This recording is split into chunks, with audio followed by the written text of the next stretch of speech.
Jacob. I'm Yuri. And we're going for a drive.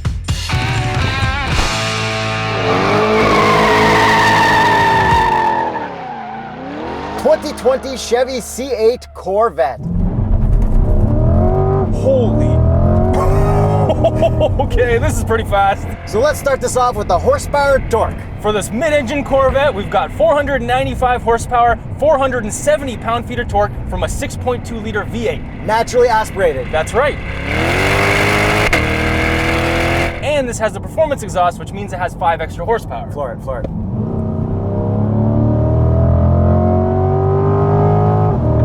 Okay, couple things there.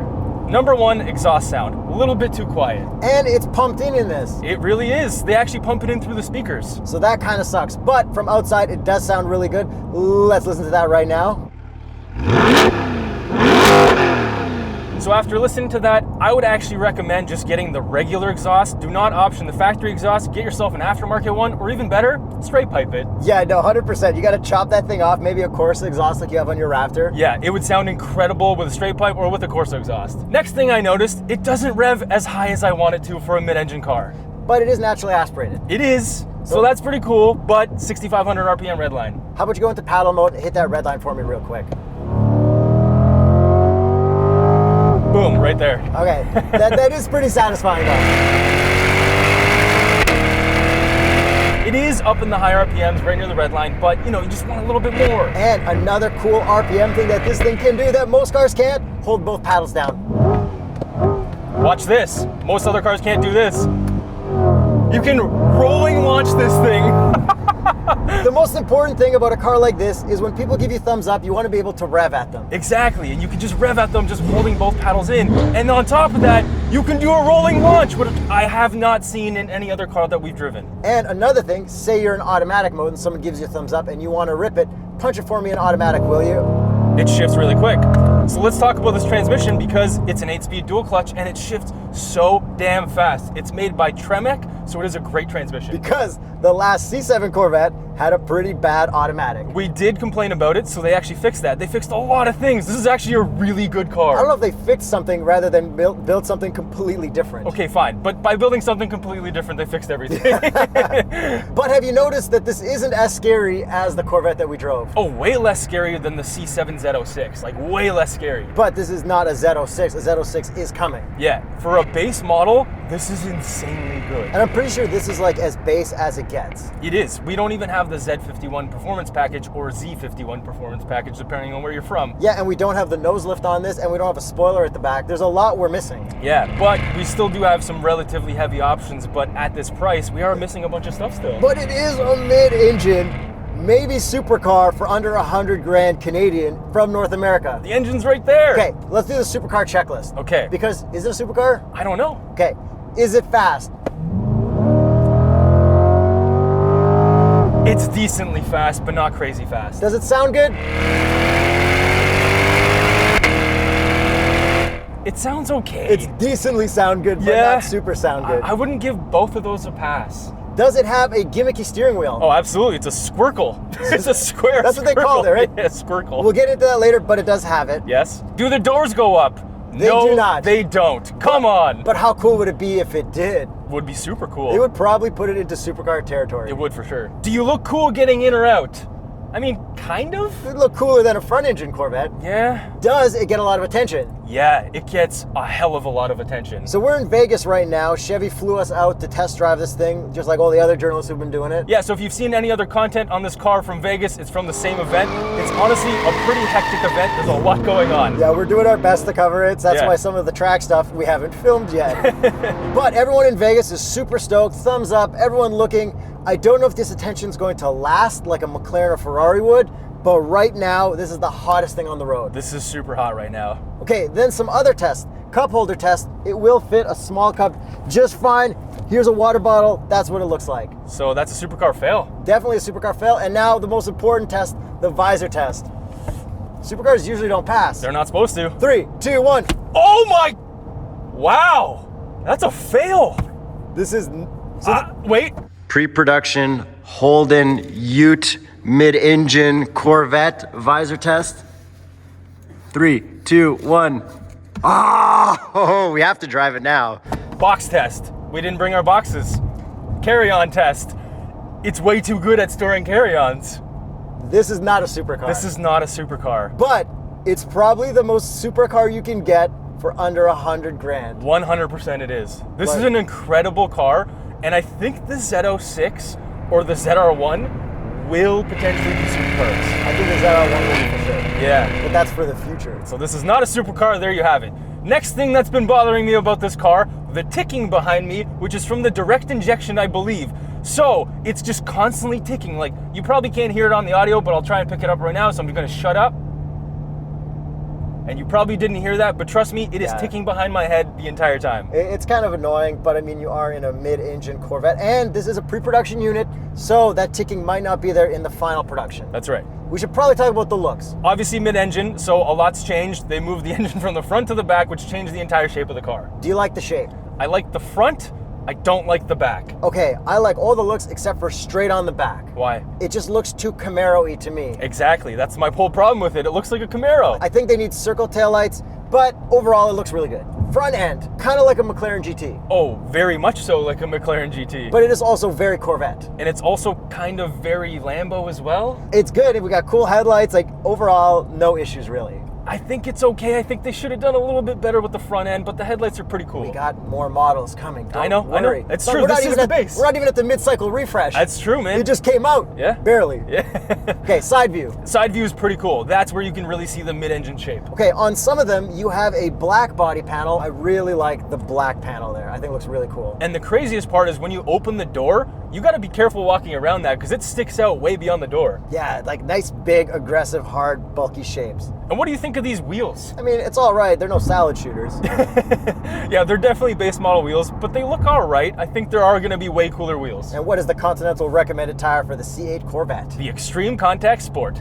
And then if we move on to the very back, we can see the engine through the glass. Yeah, which is really cool. However, seeing the engine through the glass inside is a pain in the butt. Yeah, you get weird reflections, but if you look at the very top, there's a camera which you can see from the rearview mirror. Yeah, so like other Chevy products and Cadillacs, like they have this mirror thing in here. But it hurts my eyes to look at that, so I would never use it. Same here. I'd rather just deal with the glare behind me. And we got a little Stingray badge back there as well, because old Corvettes are still Stingrays. And this particular one also has an engine dress-up package for $1,000. I don't know, whatever. If people got to see it, you might as well make it look good. $1,000 US, I should say, because we are in America. And then we've got double dual exhaust. Yeah, double duals. They look pretty cool and they sound all right, like we said. But they are squared off, so I don't know if I'm a fan. The whole back end is a little too squared off. It's like they took a lot of Italian design out of what a mid-engine would look like. Well, you know what I mean? The front is all like rounded and nice shapes, and the back's all squared. Like it feels like it was designed by two different people. I'm sure it wasn't. Yeah, but maybe they had to accommodate for the convertible version, which is coming out a little bit later. And by the way, you can actually remove this roof as well, so you undo 3 clips and you can store it in the trunk, which is awesome. Can we talk about the interior with me behind the wheel? Sure, but one more rip. Man, this thing's nice. Oh, that torque! Oh, I love that torque. Feed me some brakes. What about more throttle? Okay, pretty good under brakes. All right, let's get you in here. Launch time.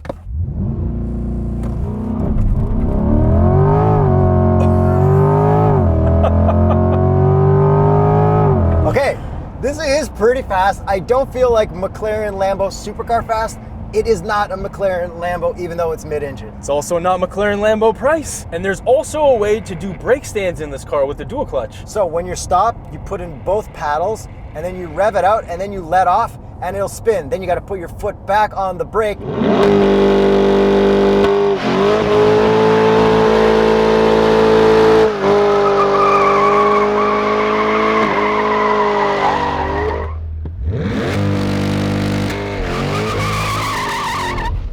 And then it shuts off. Like I was flat on both pedals. Jacob, why is this so hard? As soon as I hit the gas and the brake, I slam them and then it cuts power completely.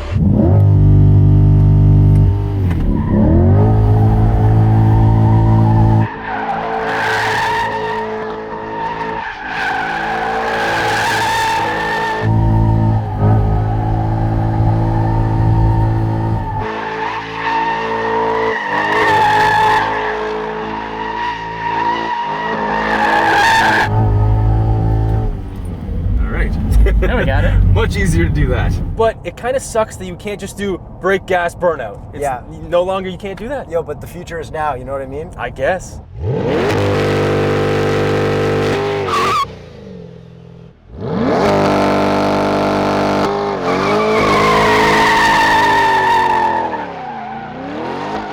So let's get into the interior. This is a nice color. I think it's very old man spec. Yeah, but I mean, Corvettes are an old man spec Yes, car. they are. The most noticeable thing is that the whole cockpit is focused around the driver. We've got the infotainment that pretty much faces me. We've got a digital dash, and then we've got all of our climate stuff right here. Yeah, I feel like I'm in my own little cocoon over here, which I absolutely hate. So if you buy this and you go with your wife or your husband or whatever, they're gonna hate sitting in the passenger seat. Yeah, but you're gonna really like the driver's seat. Oh yeah, you will.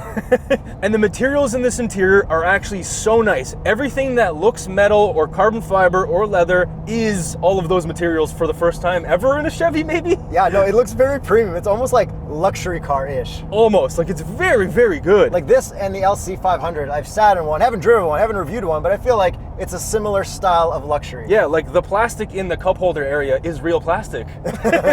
Okay, and then how about the seats? The seats are really comfortable, and we have the optional GT2 seats. There are 3 seat choices available. I love these seats. Like everything in this car is comfortable. Yeah, the suspension is really comfortable. The seats are really comfortable. Everything about this is geared for comfort like Grand Touring. So getting into the steering wheel real quick, it's like squared circle, what'd you call it, squircle? Squircle. There's a lot of room to see the gauges, like nothing, no part of the steering wheel blocks it. I think it's a little awkward to hold, but I got used to it really quickly. Yeah, most definitely, but when you're driving, you know, you want to keep your hands at 9 and 3 and then like do proper crossovers and everything. Yeah, for sure. So like it's fine for that, you know what I mean? Yeah, and the paddles are really nice. Yeah, full metal all the way up and down. I mean, they're not color matched to the car like the Z06 we drove, but I think this is classier. This is way classier, and the fact that they shift so quickly, I just love that. And then we've got a line that's color matched to the interior at the top. The whole shape, the stitching, everything on this is very good. And there's a bunch of buttons on the steering wheel, one of them being Z mode or Z mode, which actually is a separate customizable drive mode. Because Z is like the Chevrolet fast version. But anyways, that exists. Then there's my mode, and then there are also 4 regular drive modes. And the craziest thing is, this is super livable in track. Yeah, it really is. So this one does not have the adjustable suspension. No, and it's really good. This doesn't have MagneRide, and honestly, this is really good. So if you don't option it, I think you'll be just fine. You'll be 100% fine. Unless you want to track it, then probably MagneRide. So we've just done a whole bunch of driving on the track with the C8. Yeah, it turns out it's actually really fast on the track and very well composed. It handles really well, it's really, really fast. 2 thumbs up for the Corvette with the Z51 package on the track and the MagneRide. And then if we move on to our gauges, they change with all of our drive modes as well, and so does the head-up display. The best, obviously, is track mode because then you get the tack that goes all the way across, but every mode is good.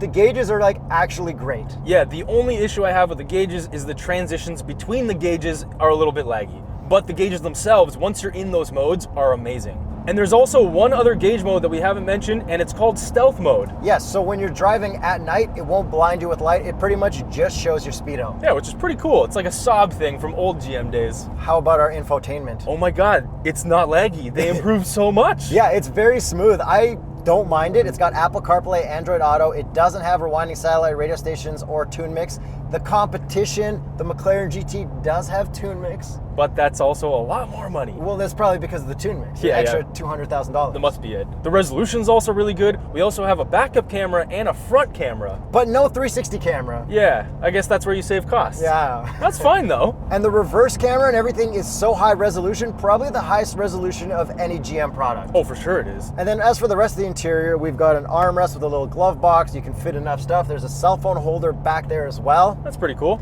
And we've got the Bose Performance sound system. Yeah, which is really loud. Yeah, they said it's the loudest sound system they've ever put in a Chevrolet, and I don't doubt it. Yeah, I wouldn't want to crank this one too much. And the last thing with the interior is the driving position itself. Because the engine's now in the back, this does have a more exotic car feel, and it feels like the nose is a lot shorter, very similar to the McLaren feel. Yeah, I'm going to be honest with you. I love the feel of driving a car with a shorter hood. Like driving a Viper would probably stress me out more than this. Yeah, this is amazing. The driving position's great. And so with the interior out of the way, Yuri, rip it for me. Okay, pretty quick. If we did a 0 to 60 mile per hour run with the Z51 performance package, that would have been 2.9 seconds.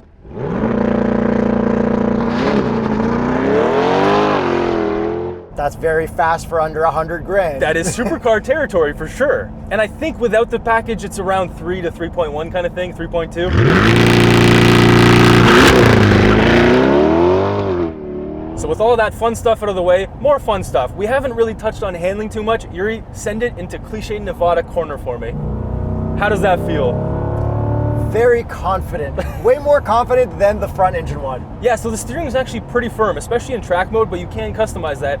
And honestly, the steering feels very good. I really like it. I actually feel like I know what I'm doing, and I don't feel like I'm gonna spin out as fast as I would have in a C7. Yeah, and it's really flat, there's not much body roll, and this doesn't even have that Z51 package, and it's not even the Z06. Like, I can't believe this is a base model. Yeah, this is honestly, this is gonna kill out there. I know how many times I probably said that in this review, and I'm probably gonna regret it later, but I can't believe this is a base model. So I think that's pretty much it for the new mid-engine Corvette. So let's get to the price. Starts at $58,900 US, because we are in America. America. And this one is spec'd out to $78,820 US. And if we were back in Canada, the starting price is $69,998, which is very good. Very nice. So realistically, you can't get anything else mid-engine for that price. No, you can't. That's a lie. You can get used Fieros. I think this is going to be the new Fiero. I'm thinking they're going to put body kits on this and make them Ferraris and stuff. Like McLaren body kits and stuff? Yeah, I can see that. This is the best thing you can get for that price. And it's so fast, but it only comes in automatic. Yeah, which totally sucks, but the best thing is how good the automatic transmission is. Yeah, it's actually really great. I think it's actually better than the GT500 dual clutch. I feel better in this than I did in the GT500, but I think I might have been a little more scared for my life in the GT500. Which is also better because it's way more exciting, which is crazy, but that's also more expensive. And then something we forgot to talk about for looks-wise, this or a C7 Corvette, what looks better? Okay, this versus a base C7, this looks way better. This versus Z06 of the previous generation, I'm not sure. Or ZR1? Yeah, I think the previous generation. But that's because this one doesn't exist yet. I think this will look better over time. Like, I would rather have a mid-engine car than a front-engine car, to be honest. Yeah, it is pretty special. It makes it that much cooler. So this compared to like a McLaren or a Ferrari or a Lambo or any other mid-engine supercar, is it worth saving up like 3 or 4 or 5 times more to get that instead of this? Man, I don't know. It depends what you value. If you value the crazy exoticness of the engine sounds and the crazy Italianness, then probably. But if you just want the value of the performance, then this is the one to get, which is crazy to say. And definitely for the next year, if you have this, you're going to get Lambo, Ferrari, McLaren levels of attention. Yeah, so performance for dollar, this is nuts. So let us know what you think of the new C8 Corvette. Is it better than every other Corvette? And how does it compare to Lambos, Ferraris, and McLarens? Are you shocked at how much I like this and how much you maybe like this? Let us know in the comments and click this video, watch this playlist of potential maybe supercars. Yeah, supercar playlist. Thanks, guys.